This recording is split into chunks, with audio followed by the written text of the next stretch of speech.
Let us go. Let us go. My dearest friends of the Wake movement, where we seek to wake up.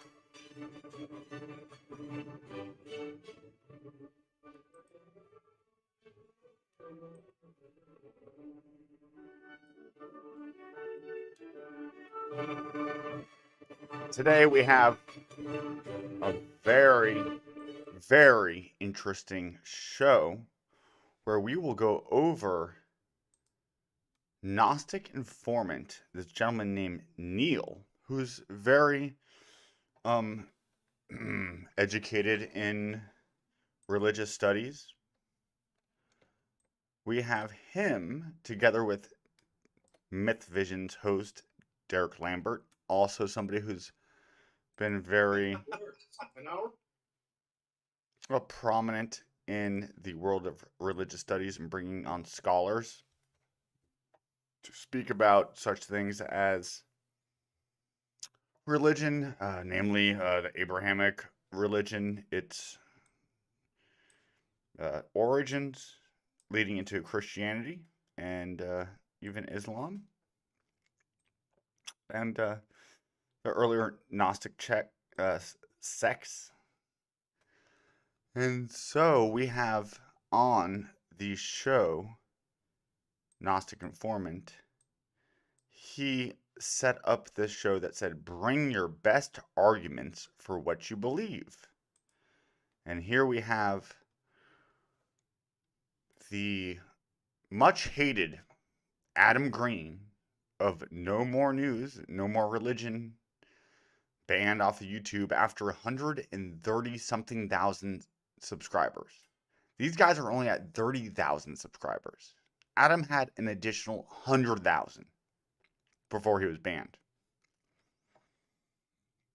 Now, I am a bit partial in this, but I'm just being honest with you. We're going to go through this and dissect it. And I want to have my make sure that I have my chat. Good evening, Angel in the chat. It is good that you're here. We'll be checking in on the chat, and we'll also be looking at the chat, what they were saying while Adam called in, which was brave and bold of him because he had to go against Derek, not only Derek and Neil together, but then this guy and then another. So 1-on-4, and he went into the lion's den. He slept with them. I'm sorry, that sounded bad. No guarantee of pants. None. Yeah, so I'm going to keep it in like this so that we can read the chat because I feel like that will give us good material. Is the Kingdom Hall, is that some Jehovah's Witness thing?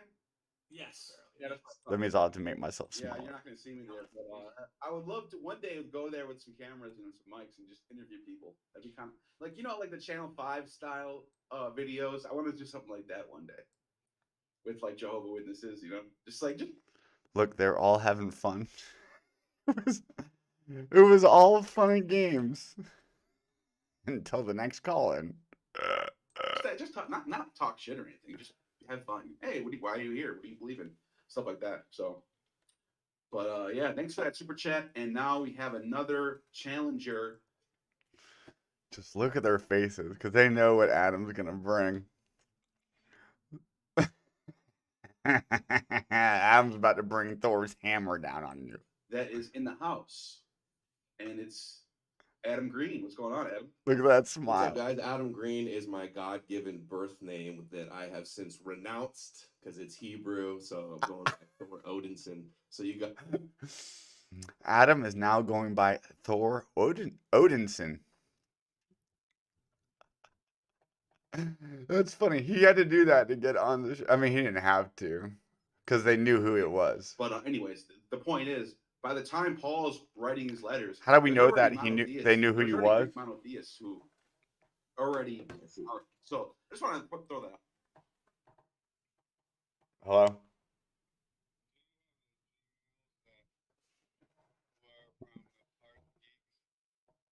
Yeah.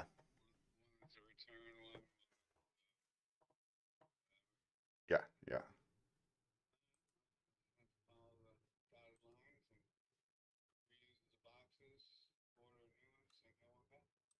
Yep, that's what we're gonna do. Love you. Bye bye. My precious dad. Sorry. Anyways, back to the subject at hand. So look at the icon that Adam has. It's no more news.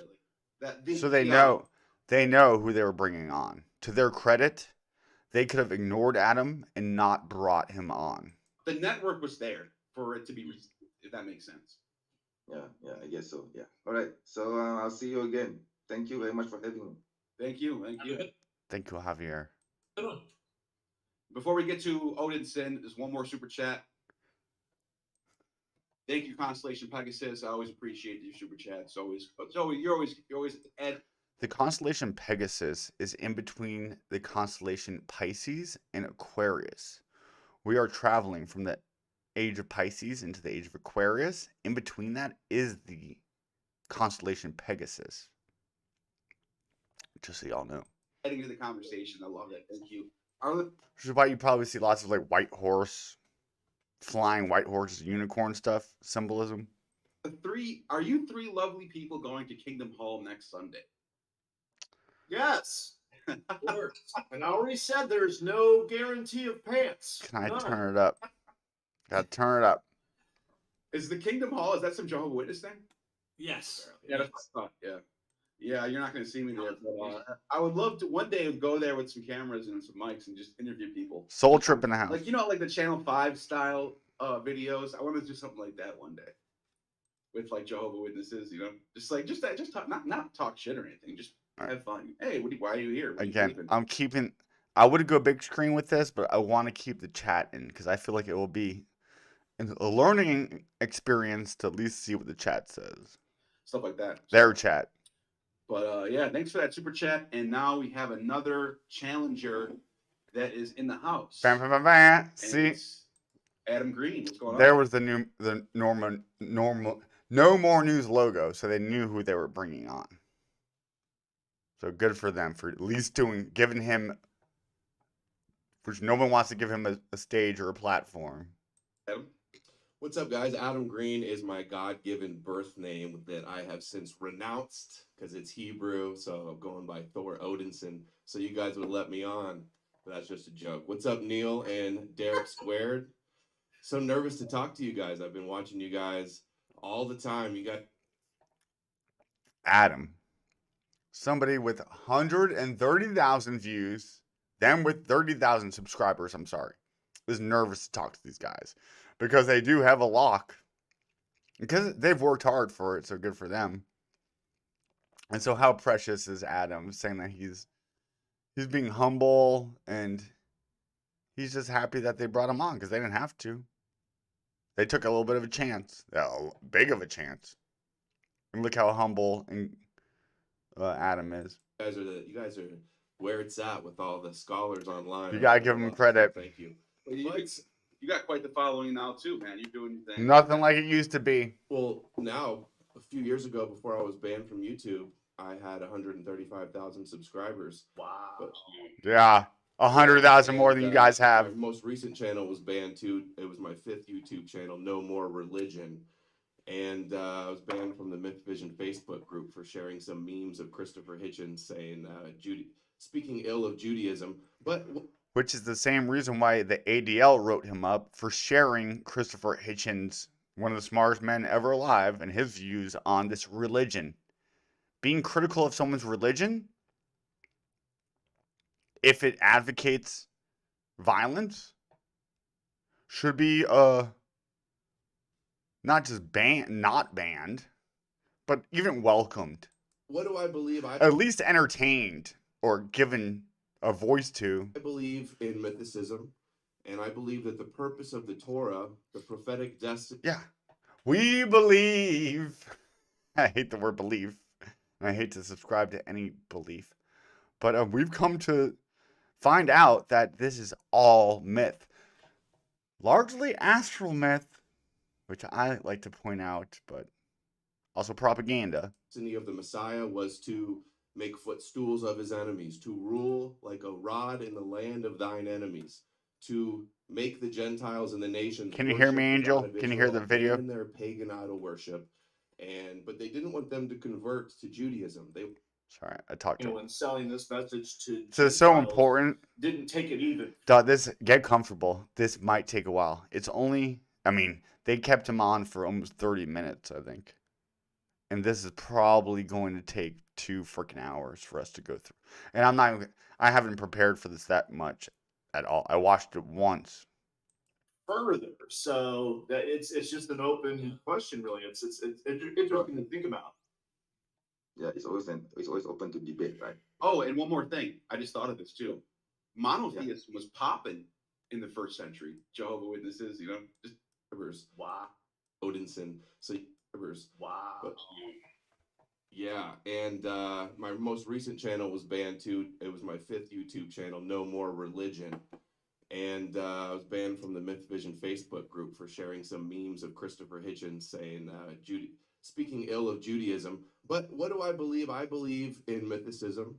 And I believe that the purpose of the Torah, the prophetic destiny of the Messiah, was to make footstools of his enemies, to rule like a rod in the land of thine enemies, to make the Gentiles and the nations worship the God of Israel, abandon their pagan idol worship. But they didn't want them to convert. Does that sound better, Angel? I just switched something. That is in the house. And it's Adam Green. It's What's going on, important Adam? to me that this sounds good. What's up, guys? Adam Green is my God-given birth name that I have since renounced because it's Hebrew, so I'm going by Thor Odinson. So you guys would let me on. I'm a That's boomer. just a joke. What's up, Neil and Derek Squared? So nervous to talk to you guys. I've been watching you guys all the time. You guys are where it's at with all the scholars online. I've learned a lot, so thank you. Well, you got quite. I wish he didn't say that he was nervous. I'm going to be honest. Because I don't want him. I mean, he's being humble. He's hiding his nakas. Because you don't enter into the front door with your fancy clothes and your big family. You go in through the back. You hide your nakas. Quite the following now too, man. You're doing your thing. I see that.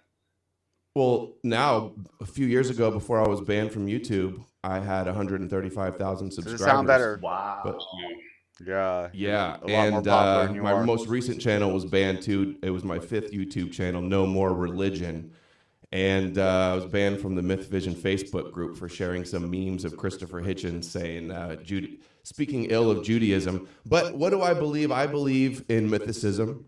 And I believe that the purpose of the Torah, the prophetic destiny of the Messiah, was to make footstools of his enemies, to rule like a rod in the land of thine enemies, to make the Gentiles and the nations worship the God of Israel, abandon their pagan idol worship. But they didn't want them to convert to Judaism. They wanted them God-fearing, right? That was the term for pre-Christian believers in the God of Israel. And they fear their God. Fear Yahweh, the God of Israel. Heathen pagans. They wanted them God-fearing. They didn't want them following the Torah laws, so they couldn't convert to Judaism, but they needed to create a religion for them. Already in the chat, look, this person says, I am a disciple of Hitchens. LOL. Is that sarcastic LOL? But already in the chat, look, people do come to him. This CJB take, at least Jar Jar Abraham knows about CJB. Good for him. Have you read him? You guys, there's a lot of, creating Christ, Caesar's Messiah, Roman providence theory that... Yeah, so it's all fun and games when it's a conspiracy that was ignited by the Romans, or even the Greeks, but mainly the Romans for the Christ conspiracy, the Flavian dynasty conspiracy. But then look at who was behind that. The Alexandrians. And the Alexandrians were very much like Agrippian, where the Septuagint came out of. From Hebrew. The root of it. It's Christianity was a psyop to subdue the messianism. But I think the most obvious explanation for Christianity is that it's theological warfare to conquer the minds of the Roman Empire. And I would like to butt in here. Of course you would. here. So there's a couple things. I don't know if I would put so much emphasis on like, I don't want to deny there's some type of psyop effect going on here, meaning. Yeah, because he doesn't want to, the number one person on his show is the guy who came up with the Christ, conspiracy, Roman providence.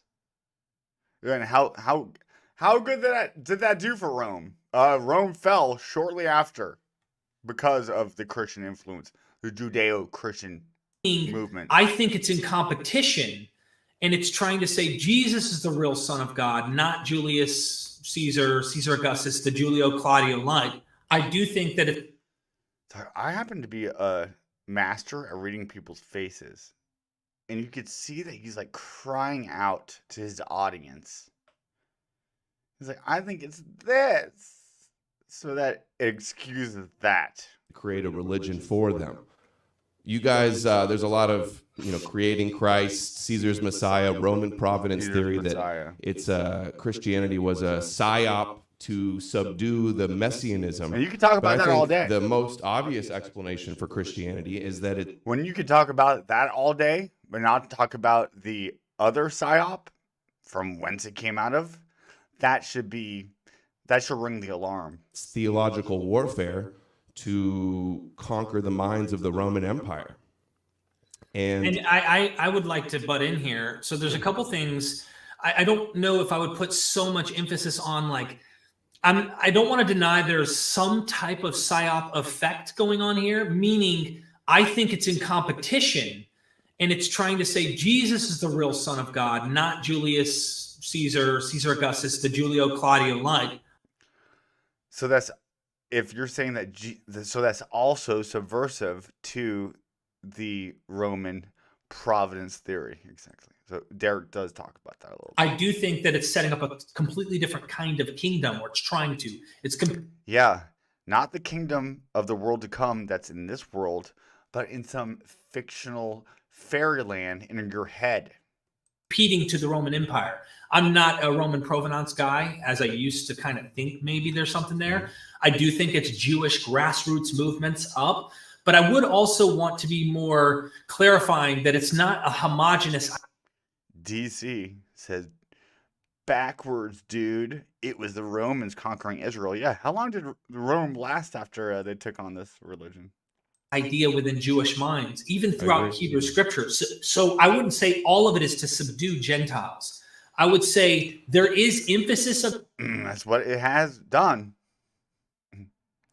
So anybody could say, we can't go back in time and say this is why it was, but can we see how it was used? This throughout scripture, and there seems to be even opposition among prophets, Isaiah, Jeremiah, you name it, Ezekiel. They're even in competition with each other's ideas oftentimes, like Dr. Kip Davis.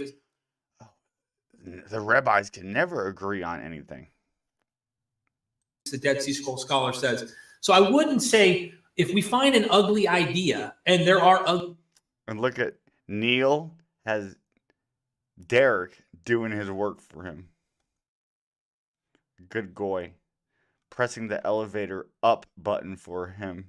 I'm sorry, that was a low blow. Ugly ideas. As you well know, Adam, you and I have talked endlessly about these ugly. And why did Derek even have to bring any of this up? He didn't have to bring up the past relationship into this. Well, he does it to soften the blow, in my opinion. Ugly ideas that have shown up in the Hebrew Bible. I wouldn't only emphasize that is the only thing there. That's all I would like to say, is that if we're balancing out the ideas, it isn't always negative toward Gentiles. And in fact, conversion. Look at this comment. Neptune's Lagoon says Greeks took it over. The Greeks stole Judaism, and then the Romans stole Judaism from the Greeks. Oh, man. Yeah, Brian Ryan says, until Derek blocked him. Thank you. Yeah, right? Why? Because you're afraid to lose your tuppence. Begins to incorporate itself in late Second Temple Judaism, to where non-Jews could literally become children of Abraham without the Christian message. Christianity just kind of hijacks that. That's why when we talked a while non-Jays were able to be grafted on as an afterthought. Oh, what a blessing. ago, Where's he that going? book, Oh, dude. Jews and Their Roman Rivals by Cattell Berthelot, she actually goes and emphasizes the This guy in the bottom left, he was like supposed to be on next in the. He didn't say anything. He totally could have just cut out that window. Poor guy. He had nothing to say about it. variation and debate amongst rabbis and different people. That's such a good book to kind of show that apart from Christianity, Jews were already kind of using these ideas to make non-Jews sons of Abraham, not through genealogical sperm. They don't want converts. Look to today. We don't even have to imaginally project ourselves into the past to even come up with that. But actually through being covenantally relationship with the community. And it's not like one idea. Many Jews had the idea you need to be born. You have to have the bloodline. Others were saying, no, if they have belief, if they have faith, if they join the community, by that joining, they could become children of Abraham. And it's not one idea. I just want to paint, it's a much muddier picture. I agree. There's no monolithic one view of Second Temple Judaism, but it's pretty clear that the overall goal of the Messiah was to redeem the Jews that were occupied by Rome. Right. And did Jesus not, a few hundred later, ultimately conquer the Roman Empire? A few hundred what? A few hundred years later, did Jesus Did not? Jesus? Did Jesus cult? Yeah, the Jesus cult myth. of Christ? Are you talking about Jesus, Christianity? Well, yeah, Christianity and Jesus are two different things. You know what I mean? Yeah, I would say Jesus had no bearing on what happened. It's splitting hairs, Let me, though. let me respond that with a question. Let me ask you this: How would you? So Constantine comes around, he converts to Christianity, and then not even a couple decades later, in his own dynasty, one of his grandsons or nephews, Julian the Apostate, comes along, and he wants to return Jerusalem back to the Jews who are kicked out of Jerusalem, where Jerusalem is becoming a Christianized city. It was just pagan. Now it's becoming Christianized. The Jews are spread We out. must have saw Christianity as a threat to Rome, which it ultimately was, theological warfare. The whole objective of the Messiah was to basically. Yeah, so first of all, he's trying to sidetrack this. And all it is showing that there's an example of somebody in history, Julian the Apostate, one of the Roman emperors, who was hip to this and who was ultimately vanquished and failed. But at least he rose up against it. It was a bump in their plan. And so he tries to use that as an excuse for how, just because we say that this was a conspiracy, doesn't mean that it went full 100% forward without any obstacles. Conquer the nations, right? But why give it back to the Jews then, if this was all about Jews conquering them? Why give Jerusalem back to the Jews if the pagan, the one who's a... Why did Schmittler set up the Havara agreement by giving them their homeland? That's something to marinate on. opposing Christianity is the one who's going to give it back to the Jews? I don't know the specific details on that. I'd have to look into it more. But Jesus is following the suffering Messiah archetype. Look how Adam just masterly. So that was a curveball to bring the topic off of topic, and then Adam brought it right back by being kind of humble and saying, Monolithic one view of Second Temple Judaism. But it's pretty clear that the overall goal of the Messiah was to redeem the Jews that were occupied by Rome. Right. And did Jesus not, a few hundred later, ultimately conquer the Roman Empire? A few hundred what? A few hundred years later, did Jesus Did not? Jesus? Did Jesus cult? Yeah, Christianity. The Jesus cult myth. of Christ? Are you talking about Jesus, Christianity? Well, yeah, Christianity and Jesus are two different things. You know what I mean? Yeah, I would say Jesus had no bearing on what happened. It's splitting hairs, Let me, though. let me res- Yeah, they're just grabbing for straws and splitting hairs. Oh, Jesus isn't Christianity. Bond that with the question. Let me ask you this: How would you? So Constantine comes around. He converts to Christianity, and then not even He never did actually.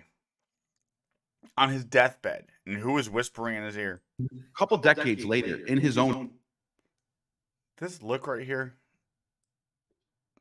So we have Derek and Derek right here, who might be having some type of weird experience. Jerusalem back to the Jews who are kicked out of Jerusalem, where Jerusalem is a Christian, is becoming a Christianized city. It was just pagan. Now it's becoming Christianized. The Jews are spread We out. must have saw Christianity as a threat to Rome, which it ultimately was, theological warfare. The whole objective of the Messiah was to basically conquer the nations, right? But why give it back to the Jews then, if this was all about Jews conquering them? Because they were in places of power. Has much changed? Why give Jerusalem back to the Jews if the pagan, the one who's opposing Christianity, is the one who's going to give it back to the Jews? I don't know the Yeah, see, there was a side, there was a curveball, a knuckleball he tried to throw the conversation off. And look at Adam. specific details on that. I'd have to look into it more. But Just swerved on it. Jesus is following And then the he was suffering pissed off about that. Messiah archetype of Joseph. As you guys well know, what is the story in Joseph in Genesis? He's a shepherd who is rejected by his brothers, sold by Judas, and then he rises to rule over the Gentile empire in Egypt. That's the archetype that they followed for Jesus. And he also curses the fig tree, which is the establishment temple Jews, the Sadducees. Well, he speaks harshly against his brothers, and his brother. It's almost like he has these you will get these same arguments from all, and he's a quote atheist. And is he really? Or is he a apologist for Judaism? Others do not recognize him as well.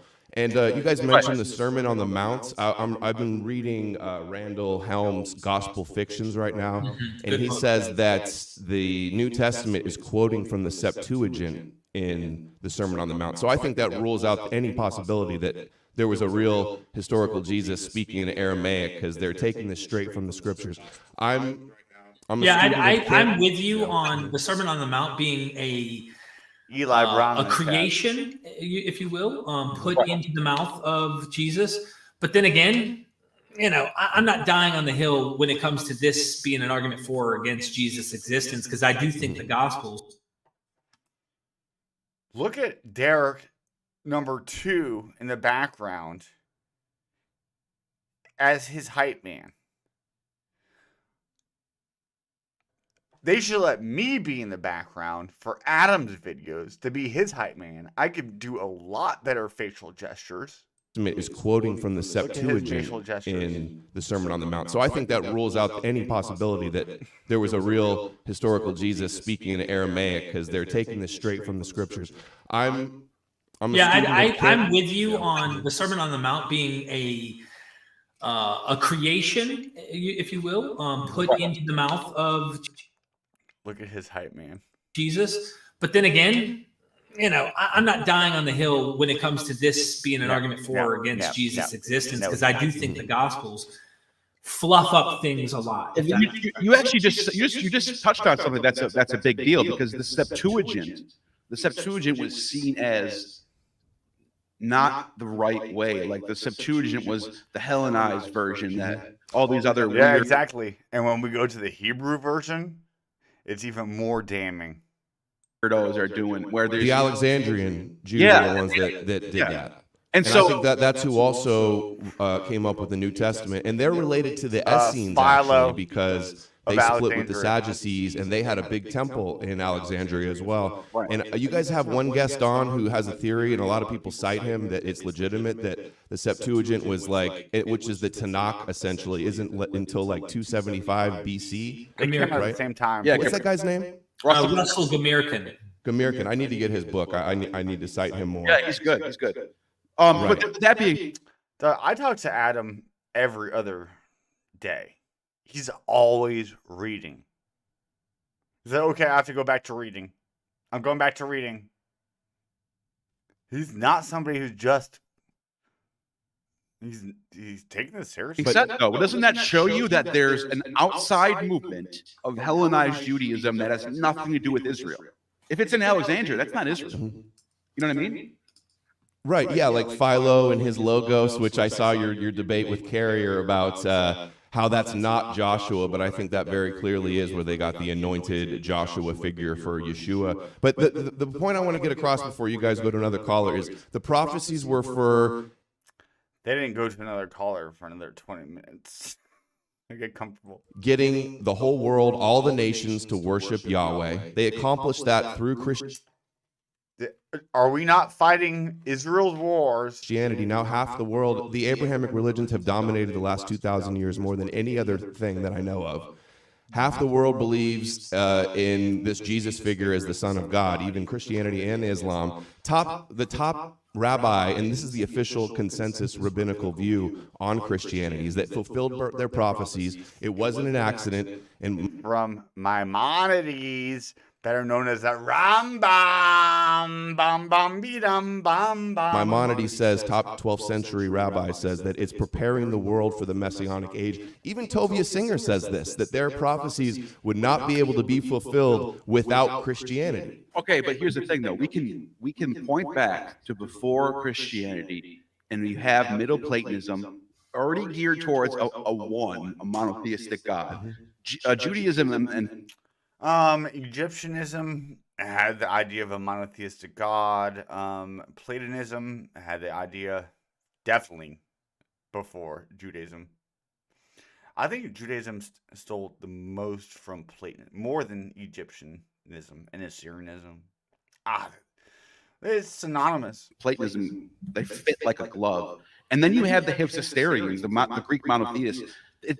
The trending, yeah, just because you could name more obscure Gnostic sects doesn't make you more educated on this topic. It just means you're more obsessed. The trending thing of the time was monotheism. It's not just the Jews that are making people monotheists. There's other monotheistic movements popping. I would argue more so henotheism, one God above others, as gods were allocated to each place and people. Up around that time, Christianity grows out of this environment that's already moving towards a one. Let me make a quick comment here on what Adam's saying here that I think is important and what anyone who's going to look into this stuff should do. Look at the sources. He's like doing a little bit of like cleanup work right now. Of course, dive into this.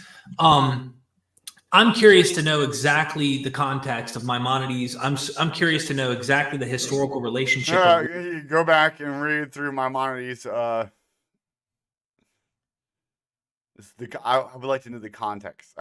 Sometimes there's like something that's said that no matter what context it's said in, it says what it says. What he's saying and why. And the reason why, throughout church history, nothing but shit has been thrown at from Christians to Jews.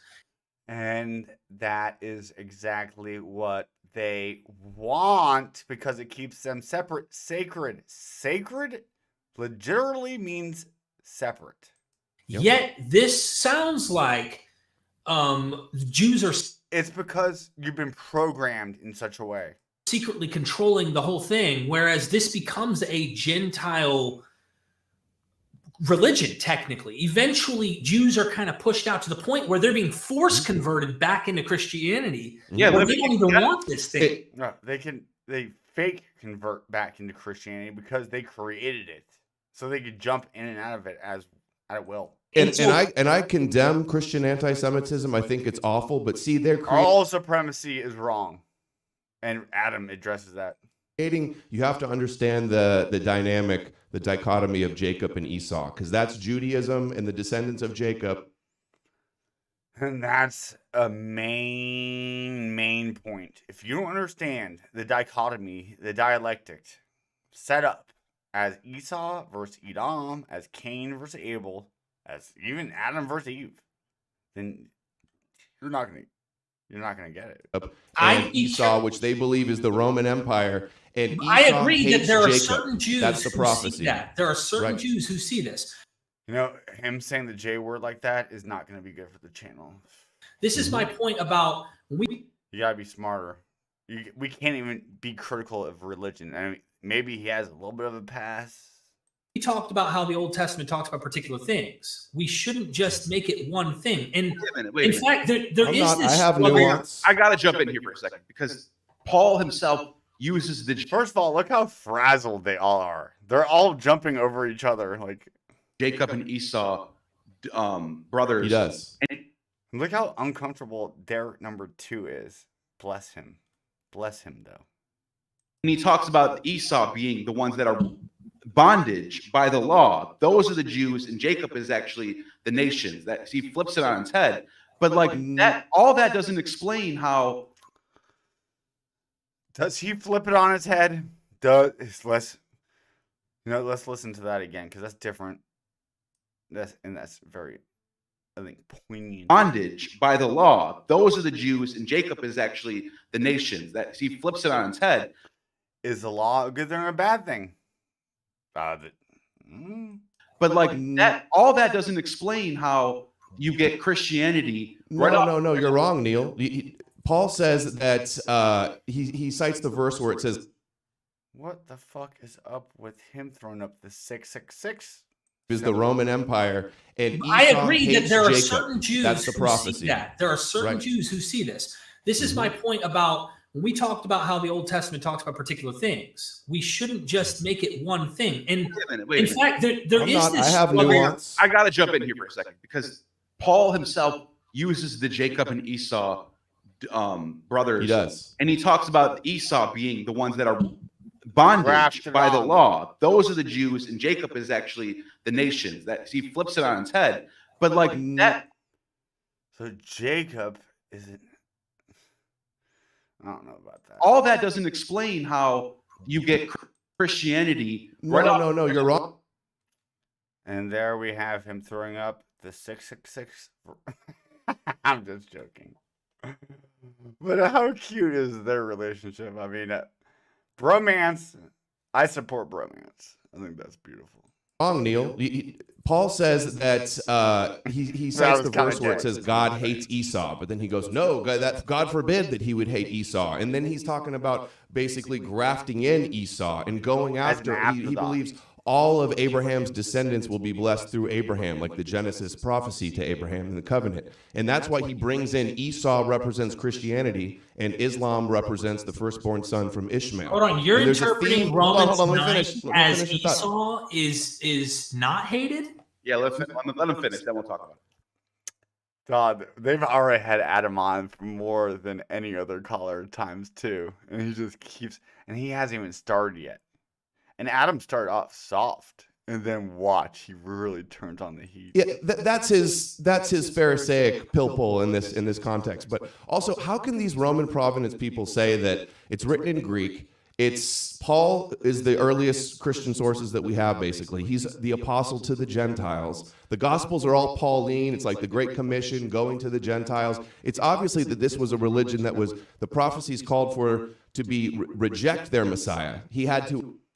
Brad Kemble says, I feel sorry for the guy on the bottom left. No hello or anything. Yeah. The guy on the bottom left, we should really keep him in our prayers. To Odin, God and Son. To atone. He had to be rejected, like we see written out of Isaiah 53 and Wisdom of Solomon, and even the Gospel of Judas gets into this a little bit.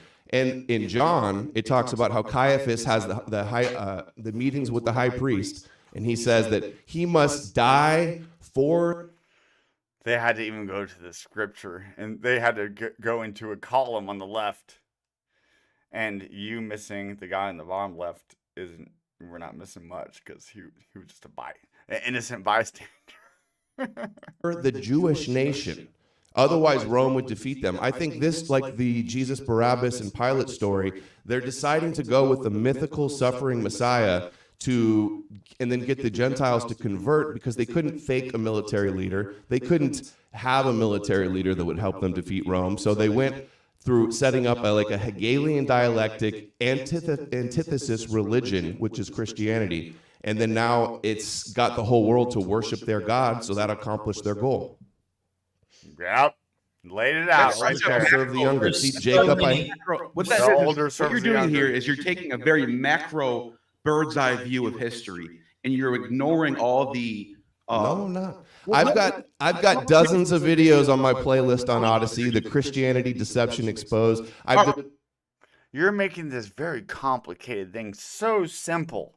Just like they do nowadays with our conflict in the Middle East with Palestine and Israel.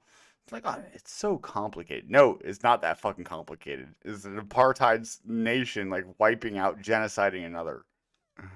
It's not that fucking complicated. Excuse my language. It's fucking just that simple. I debated a dozen or more Christians and Jewish people also. There's a lot of logistics that go into this that's being ignored, and the temple being destroyed. It's so much more complicated than you could wrap your simple mind around, Goyim. Christianity. That was the prophecy, Daniel 9. The Messiah's cut off, the sanctuary destroyed. Adam, do you believe these prophecies are true? No. I believe they're written after the fact, or they're self-fulfilling. They try to. Okay, go ahead, finish. So after this happens, when the disbursement occurs, Judaism is recognized as a legal religion under the Julio-Claudians. Christianity is illegal. Christianity slowly becomes a network of bishops and churches over time. There's a logistics that are we can. Yeah, Rome wasn't built in a day. Neither was Christianity. Look at it year by year and see everything that's going on. Instead of just saying, okay, at the end, Constantine, in the beginning, Jesus. Oh, must be, therefore. Did he ever simplify it like that? No. There's very nuances and twists and turns in the road, but it leads down the same drain hole. The whole plan was to get But in between all this, we see. Listen to how frazzled he sounds. He's like jumping. He's all hoppity hippity. A lot of different logistics being played through, and then it's like the Jews at the end of the day are not getting anything beneficial from this. They're being forced to live into ghettos. It's like the outcasts of the Roman Empire are the Jews. Why would they want that? They want an accuser, an adversary to keep them separate, which keeps them strong, which keeps them from amalgamating, from assimilating.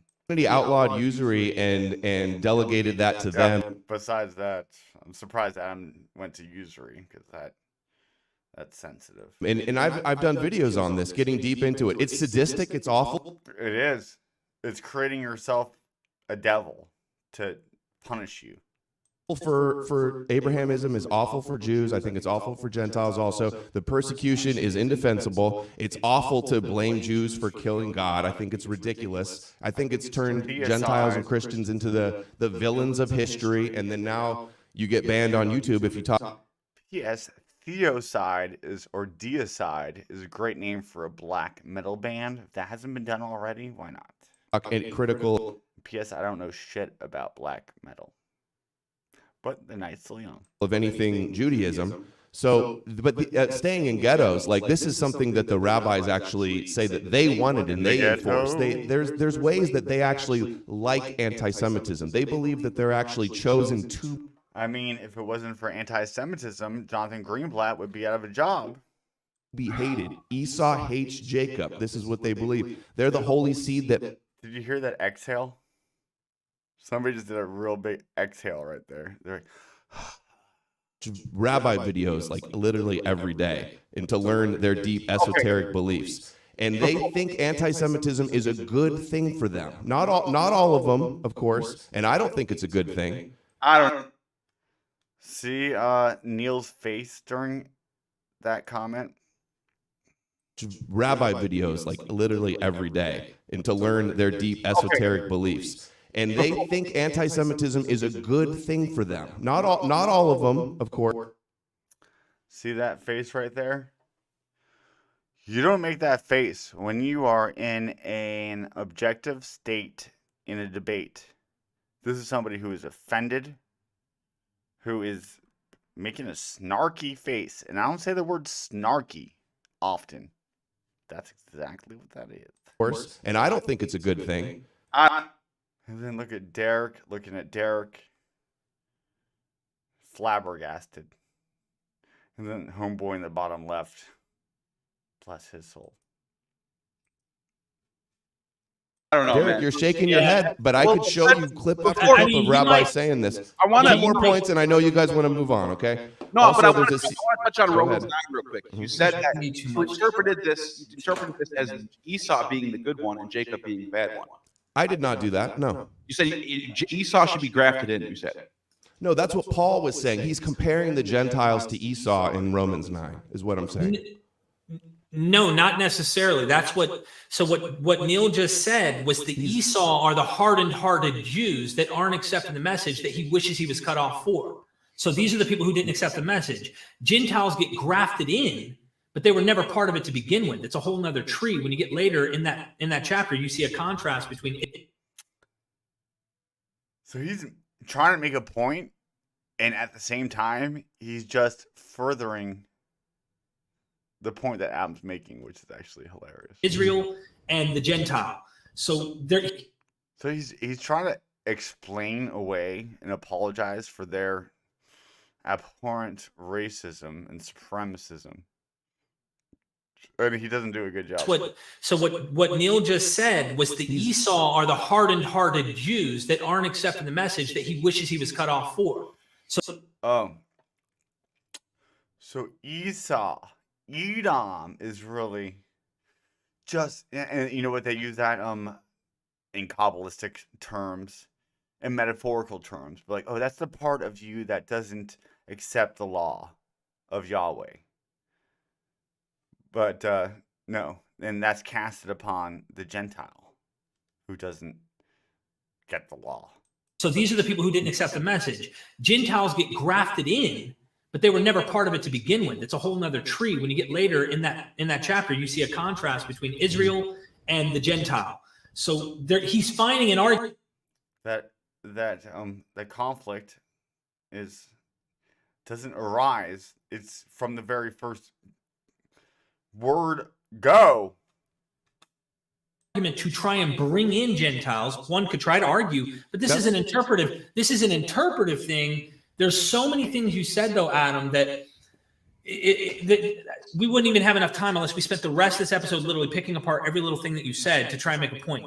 A lot of this does sound border. I'm just gonna replace my face with this poor guy's face. He was a participant in this whole thing. Anti-Semitic, and this was my problem initially. See, I understand that. Now we throw up the magical word that shuts everything down. So End discussion. We use this word. Finding an argument to try and bring in Gentiles. One could try to argue, but this is an interpretive. This is an interpretive thing. There's so many things you said though, Adam, that we wouldn't even have enough time unless we spent the rest of this episode literally picking apart every little thing that you said to try and make a point. A lot of this does sound border anti-Semitic, and this was my problem initially. See, he's always he's apologizing for not having enough time to pick apart Adam's critique, which is lame. And then because of the nomenclature, the wordage, the verbiage that is so controversial that you can't talk about, you can't touch it. See, I understand that. And you know, this is what you need to do, Adam. In order to not be so controversial, you need to not talk about it. That's pretty much what he says. Save that magic word to dismiss it and ignore it. But I could debate you guys for hours on this. Adam, hear me out, man. You've been talking. I've been hearing you out. What is being said by a few rabbis? Maybe they do see it like a persecution complex. Like in the last days, Christians think we're going to be persecuted for Jesus' name. Not all Christians think that. In fact, most probably have no reason in even thinking this way. So if we're going to call out a certain group, cool, we need to be very clear that we're not using this universally, especially when anti-Semitism is a legit real thing. That magic and always on the rise. Here he is cleaning up this mess in his worldview, in his world. He won't get those paid trips to Israel anymore if he agrees with Adam. Word isn't just an Adam went on the behest of Palestine, and people accuse him of being a Mossad agent. nothing. Like there really has been systematic approaches to annihilating the race of Jews. There's a systematic approach to annihilating the race of whites right now. If you don't see that, then you're... and blacks through history. You know what? Whites and blacks should get together to fight Judaism. But you could say the Jews and the blacks should get together to kill Whitey, John Stewart, and that's okay. That is a real thing that happened during Hitler's time. And that's why I'm like, hey, we need to be very cautious when you talk about this stuff. And that's why I distanced myself initially, because I said, hey, Adam, let's balance the odds, right? If you're going to be critical of Judaism, cool. Cool. But let's look at this guy's face. I hate to read people's faces. Dog, you could tell so much by people's faces. Look at my guy right here. On the bottom left. Word isn't just a nothing. Like there really has been... The guy on the bottom left is like, oh my God, I've spent my whole life dedicated to studying some bullshit. When Adam's coming on here speaking hot fire. And systematic approaches to annihilating the race of Jews. That is a real thing that oh my God. Why do we have to go every time to the H word, the H daddy, uncle? That's such a dramatic thing to do. Should we bring up all the genocides? I'm not even going to spend any time talking about that. We're going to move forward. Happened during Hitler's time. And that's why I'm like, hey, we need to be very cautious when you talk about this stuff. And that's hey, this is going to hurt the people that donate to my channel. Why I distanced myself initially, because I said, because I was a scary little bitch. Hey, Adam, let's balance the odds, right? If you're going to be critical of Judaism, cool. Then why didn't you give Adam equal platform on your channel that has actually 100,000 subs less than he had at his height? That's fine. I'm critical of the Hebrew Bible. I'm critical of Judaism in that respect. Are you? You have Tobias Singer on and you sing his praises. And I am. I may not be only and solely critical of Judaism, but I think he's it's not to show that balance there. He is critical of Christianity, all the Abrahamic faiths.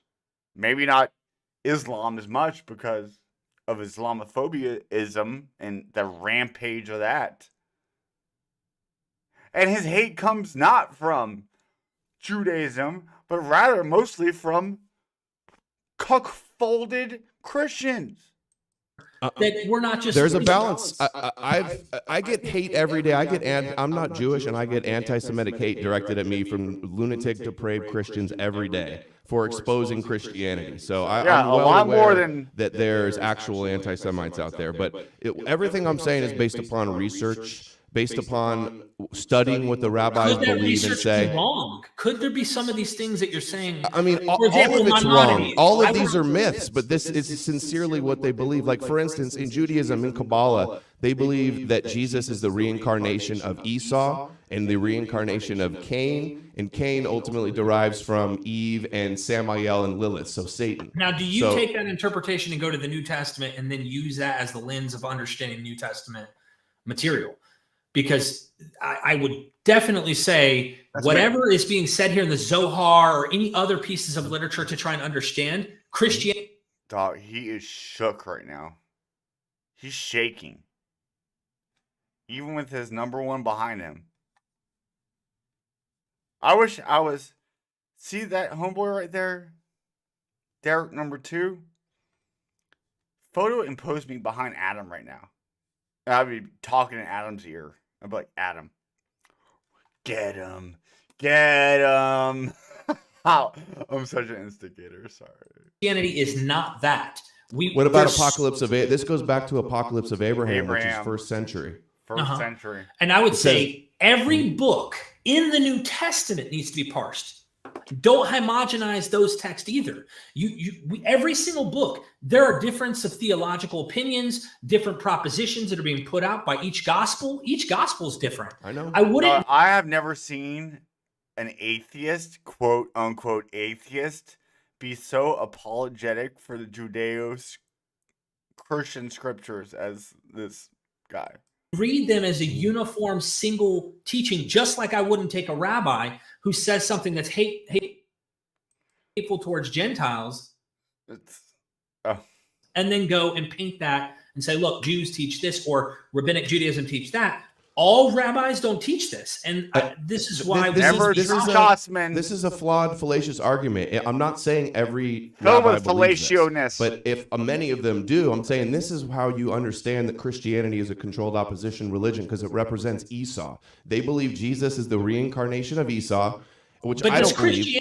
That is so true. The dichotomic Hegelian dialect of the adversary and the advocate. And look at him. He's got to use a bunch of hand gestures to get his next point to refute that. Because that's so crucial. The crux, if you will. Christianity actually teach that. So yes, I don't they believed Rome was Edom. Esau is in Syria. When you say they, what do you mean? You mean the Catholic Church, the Orthodox Church? The Bafungal, the Jesuits, the Khazarians, Charlie. Yeah, they believe it's the Catholic Church is how they compare Edom, the New Rome, the Holy Roman Empire, which now they believe. There's even Tovia Singer says we have whole books about Edom that's going to be. We need to see Adam versus Tovia Singer. That would be epic. Destroyed. Ovadia is one of them.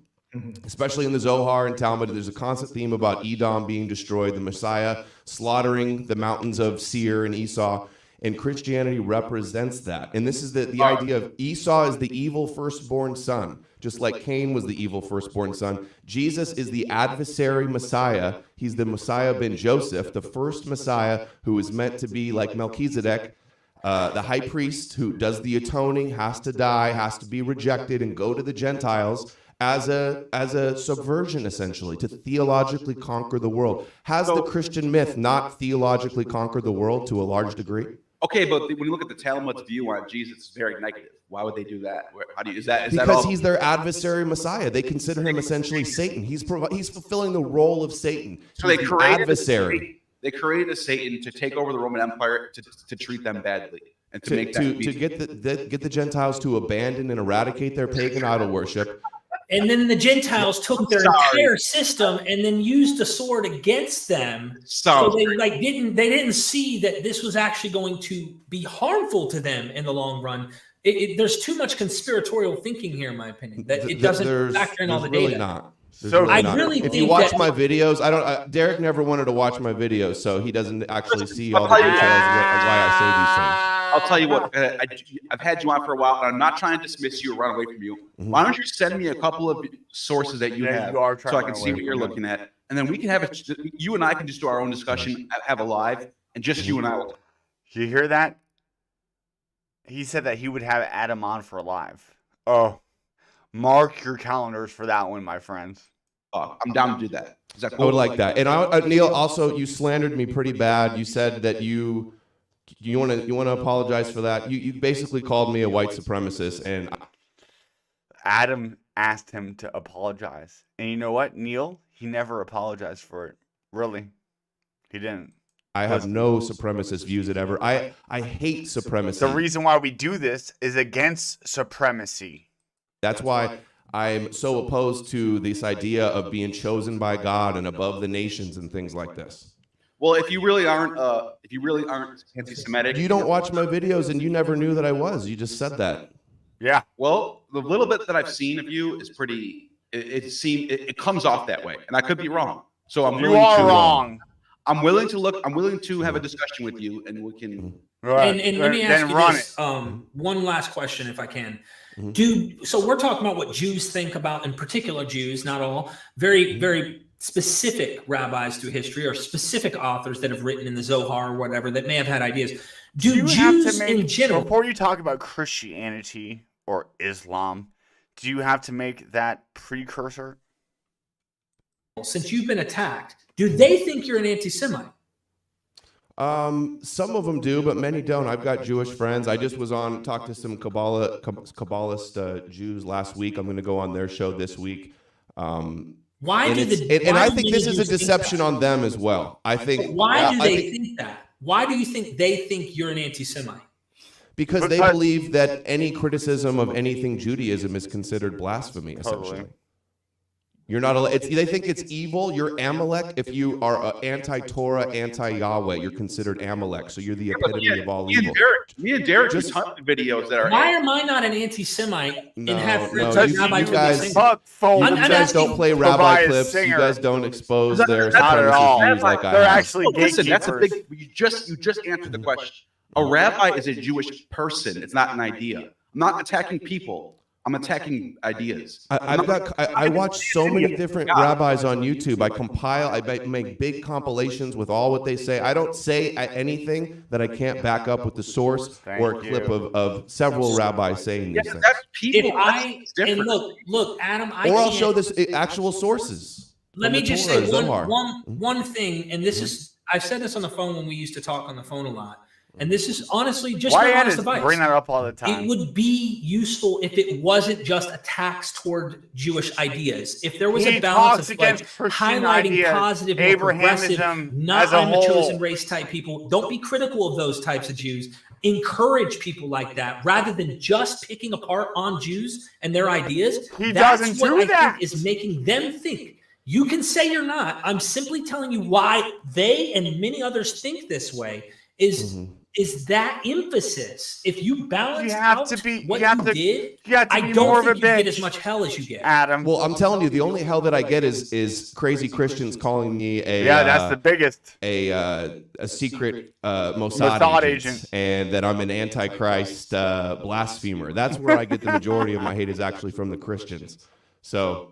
And actually, I think a lot of Jewish people respect my research and my understanding of what they believe. And I think that if this is a conspiracy, it's only at the very highest level, and this is a deception on the masses of Judaism followers. Because it wouldn't work. Look how shook they are, bro. And this is a mystery religion. Is Christianity not a mystery religion? Are they not obsessed with having esoteric secrets and readings into these scriptures? Of course they are.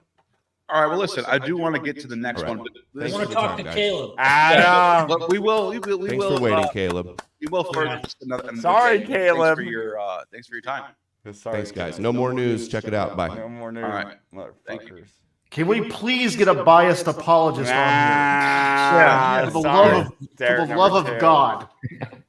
Yeah, thank you. I prefer biased apologist as the name in there. Yeah, that would. I hope y'all appreciated that. Adam hasn't posted that. I will. I have no chagrin. Love y'all. Bye-bye.